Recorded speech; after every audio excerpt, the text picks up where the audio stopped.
did not grow up in an environment where being the flashy, loud Negro was popular. My father had quiet strength. I learned about substance.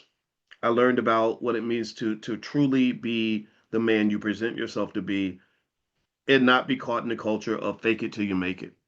Right? How many of you have noticed this on Instagram? There's a lot of people that measure cool and how you fit in based on, how you look, how you dress, things like that. And those things matter, but um that's not all that there is, right? You don't want to have the external look good and the internal be broken and destroyed. And you have this. You have lots of women on Instagram that look beautiful on the outside, but they never got the therapy or the healing, and they're completely broken and destroyed on the inside. You have men that look like they're doing well, they're driving the nice car, they're wearing the nice clothes, but internally, intellectually, otherwise, they're destroyed. Their lives are a mess. Their bodies are a mess. Their minds are a mess. So what I would say to anybody that's listening, that's inspired by this movement, I want to remind you of the importance of understanding. Like, if your goal is to be cool, what does that really mean? Let me tell you what I figured out cool actually was. I used to think I wasn't cool. I did, and because I kind of wasn't. I was, I was just, the regular guy, and I didn't even know the concept of that.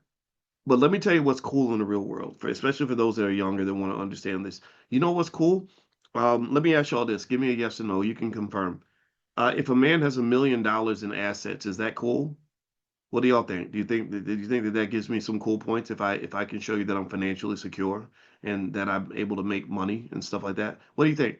Yeah, I found that when I had money, it was cool. Even when I got my first job at Syracuse and I made over $100,000 a year because I busted my ass for years to get my PhD, I became really cool, dude. I didn't even have to try anymore. Um, what else? Uh, a man who gets educated, who's smart and understands what's going on in the world. Is that cool, or is it cooler to be stupid, to not know what's going on, to be a sucker all the time? What do you think? Yeah, yeah, I think that's cool too. A man who's the boss, a man who runs a business in an organization where he gets to call the shots and tells people what to do and defines his own destiny. Do you think that's cool? Or is it cool to be begging a white man for any opportunity that you ever get in your life? What do you think? What do you think? When I became my own boss, I felt kind of cool. I was like, okay, I'm cool right now. You just sit your ass down, right? So my point is to say, and I'm not here. This is not me talking about me per se. I'm throwing myself in as an example, but really, I really think that as a people, we got to understand what cool really looks like. So for example, if the man who's taking care of his children, where his children are good and they don't want for anything, I think that's kind of cool. What do you think? That his kids know, like, hey, my daddy's a man, my daddy's there, my daddy's smart, my daddy's capable, my daddy's damn near like Superman. I think that is very cool. It is not cool when daddy's on dope, daddy is an alcoholic, daddy is still in jail, daddy is a loser, daddy ain't got no confidence, right? So really, it's really fascinating to me how we define cool.